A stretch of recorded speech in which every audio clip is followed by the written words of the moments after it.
Imagine this. The entire nation of Israel stands at the edge of the roaring Jordan River. The water is at flood stage, overflowing its banks, a rushing, impossible barrier behind them. 40 years of wandering in the wilderness. Ahead of them, the long-awaited promised land. But this mighty river stands in their way. It's a powerful picture of how God sometimes brings us to the very edge of our own impossibilities before He reveals His plan. Then, God gives a very unusual instruction to their leader, Joshua. No command to build a bridge or find boats.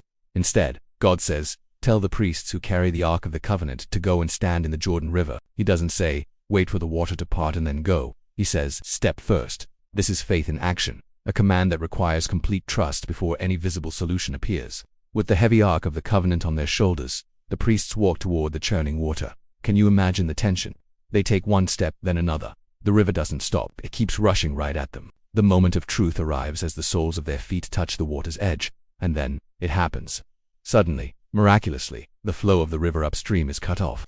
The water piles up in a heap far away, and the riverbed before them becomes completely dry ground. A wave of gasps and awe sweeps through the massive crowd. What was an impassable obstacle just moments ago is now a wide open path forward. This is the moment faith is rewarded with divine power. A whole nation walks through on dry land. Families cross safely, children run and laugh, and the elders weep with overwhelming gratitude. Thousands of people pass through the very spot where a raging river once flowed. It's a beautiful illustration. When God opens a way, He opens it completely for everyone to pass through. But the story doesn't end there.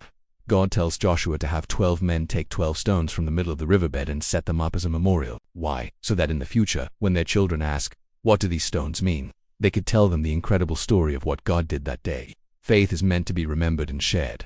The parting of the Jordan River teaches us a timeless lesson. Faith often has to move before we see the evidence. Our obedience can unlock God's miracles. And God specializes in making a way where there seems to be no way. The step of faith always comes before the breakthrough. Maybe you're facing your own Jordan River right now, a fear, a challenge, an obstacle that seems impossible. But remember this story.